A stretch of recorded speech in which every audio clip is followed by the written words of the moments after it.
समस्ते प्रसाद पाई आनंद जाते। आजिकल गाड़ी सब बाहरी जड़े बाहर 5 जन बाहर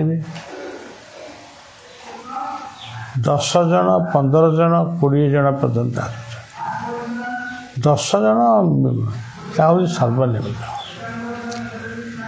जदि कहुँ प्रसाद तो एत लोक आम गोलैकि प्रसाद टे बाटुड़ी दबू से खपा से खपारे पुणी उत्तर हो आश्रम यज्ञ भिक्षा सब आम दौ यज्ञ भिक्षा दियंती बोली जे मैंने एतिकी प्रसाद गोटे गुड़ा प्रसाद तुम यथेष्ट नुहे। प्रसाद शब्दर अर्थ कौन? प्रसाद शब्दर अर्थ दया।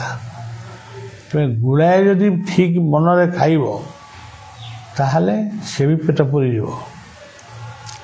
मुझे छोट उदाहरण कहूँ मु गाँ मैदीपुर ग्राम थी पाटकुरा थाना मैदीपुर ग्राम।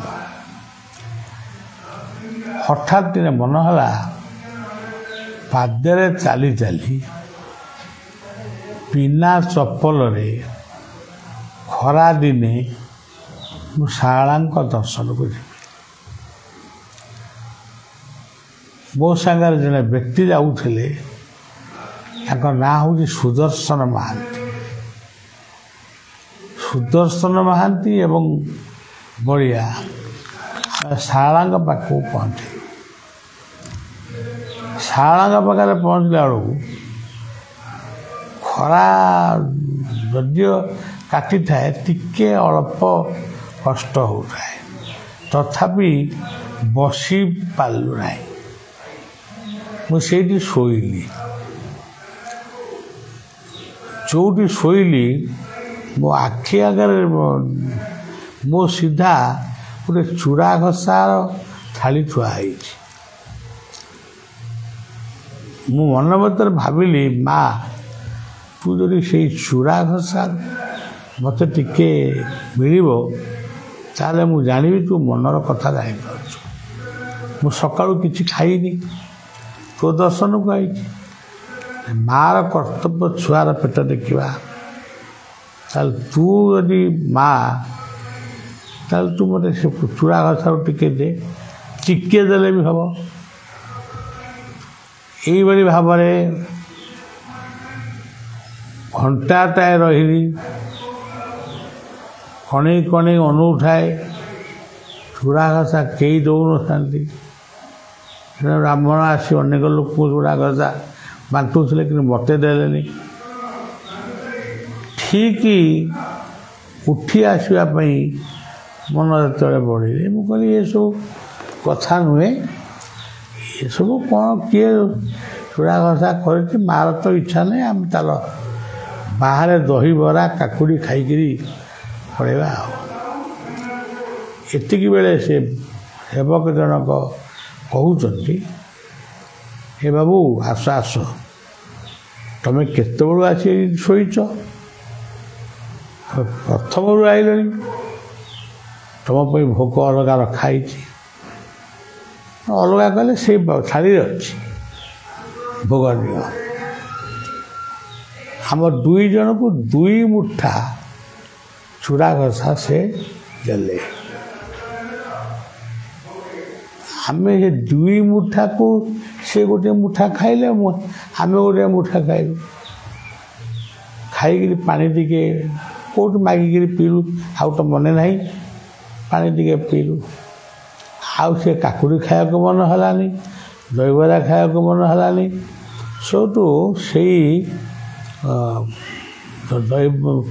भोग टिके खाई आम पुणी चलू सुदू खरारे प्रचंड खरारे सेम चलता आमको टिके बाधा भी हो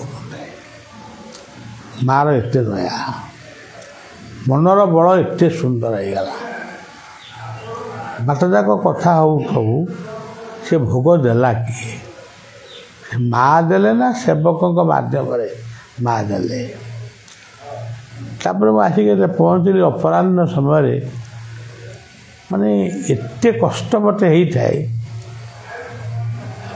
ମୁଁ ଚାଲିଲା ବେଳେ ଜାଣିପାରୁନଥିଲି।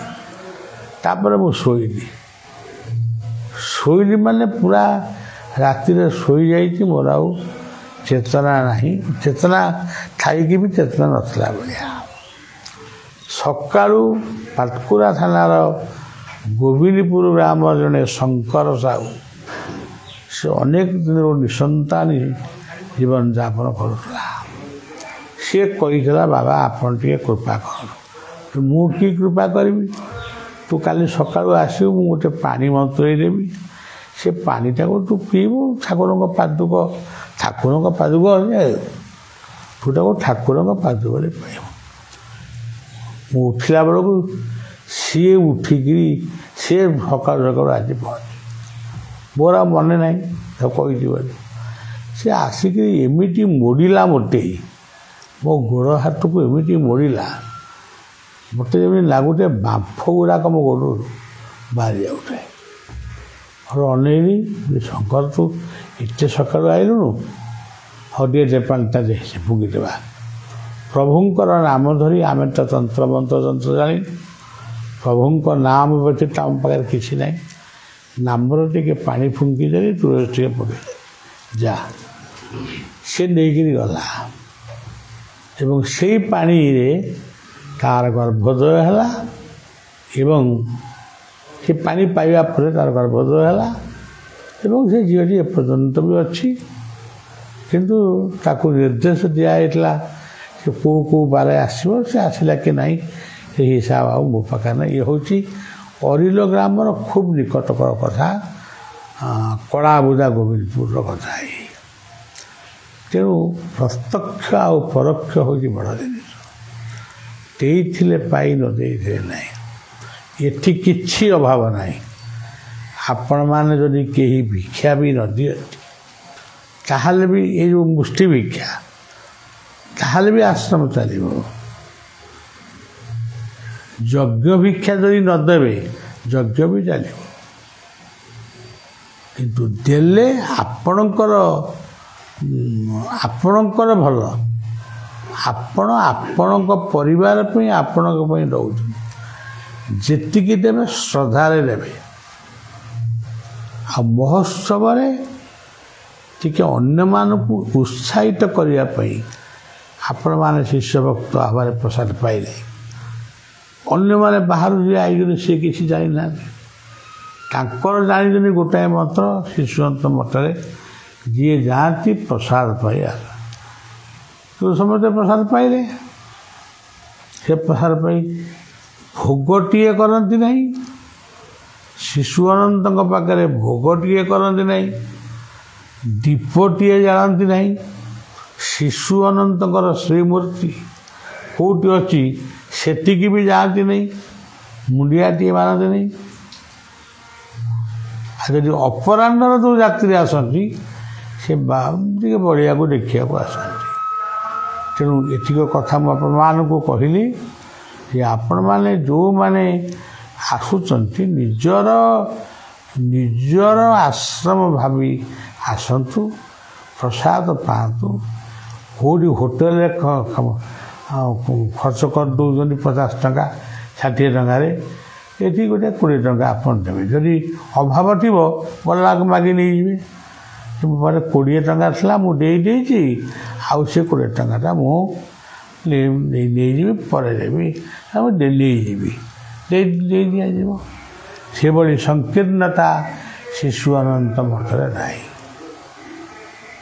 ଏଠି ଯିଏ ଆସିବ ସେ ପ୍ରସାଦ ଟିକେ ପାଇବ, ସେ ଗୁଳାଟିଏ ହଉ ବା ପାର୍ଶ୍ୱଟିଏ ହଉ।